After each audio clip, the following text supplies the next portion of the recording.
Okay, hello everyone, and welcome to another International Manifesto Group webinar.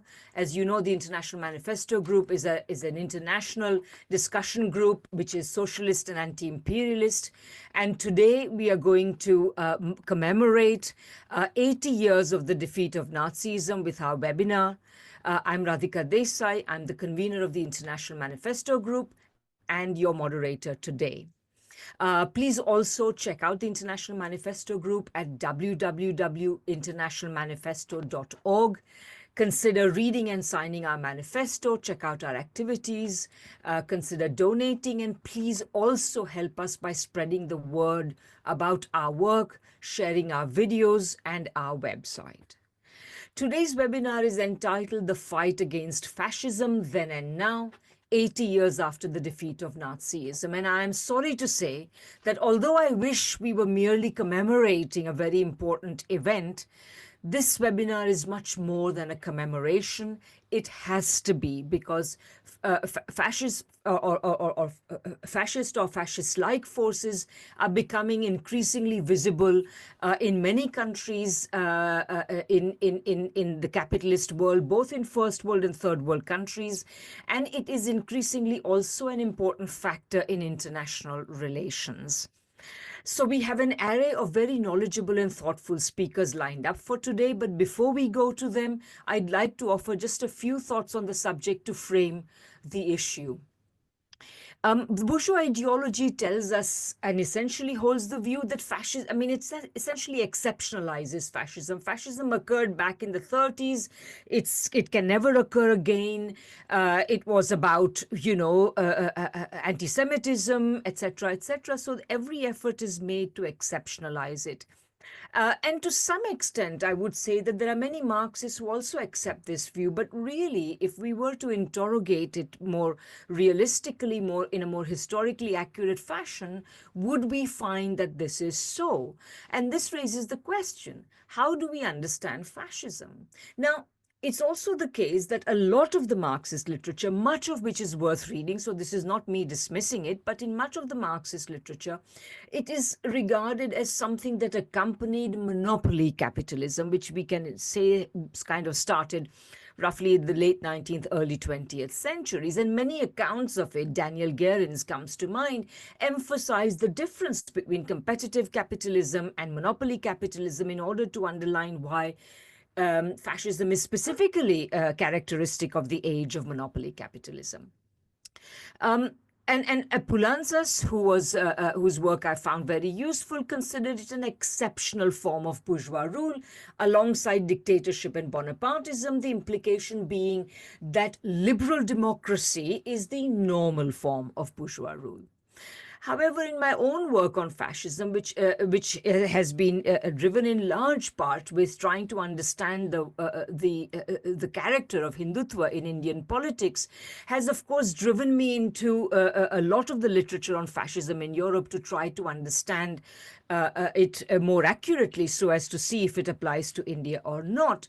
And what I feel I must conclude is that fascism is connected with the advent of the mass franchise rather than necessarily a monopoly stage of capitalism per se. It is a form of authoritarianism adapted to the era of the mass franchise.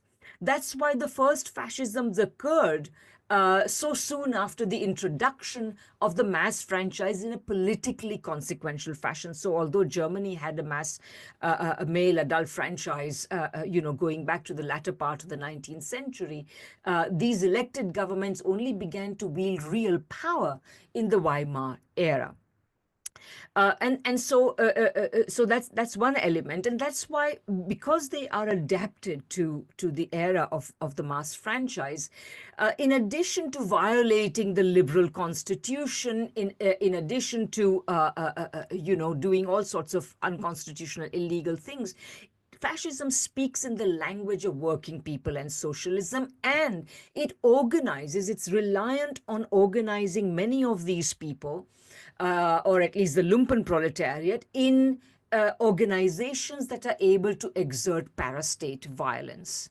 So And a third characteristic, therefore, is that it acquires an autonomy from the very bourgeois forces that initially resort to them in order to preserve their rule. And this becomes very clear if we think of Marx's description of the society, of the activities of society, of the Society of December the 10th under Louis Napoleon, who used this society in order to get himself elected. And it's worth recalling Marx's description very briefly. So Marx says the following. So at one place he says, Bonaparte knows how to pose as the chief of the Society of December 10th, as the representative of the lumpen proletariat to which he himself, his entourage, his government and his army belong, and whose main object is to benefit itself and And he confirms, he goes on to say, Marx goes on to say, he confirms himself as the chief of the Society of December 10th, with decrees, without decrees, and despite decrees. And then he further continues in a very remarkable passage. He says, the French bourgeoisie balked at the domination of the working proletariat. It has brought the lumpen proletariat to domination, with the chief of the Society of December 10th as its head. The bourgeoisie kept France in breathless fear of the future terrors of red anarchy. Bonaparte discounted this future for it when, on 4 December, he had the eminent bourgeois of the Boulevard Montmartre and the Boulevard des Italiens shot down at their windows by the drunken army of law and order. The bourgeoisie apotheosized the sword. The sword rules it. It destroyed the revolutionary press. Its press is destroyed.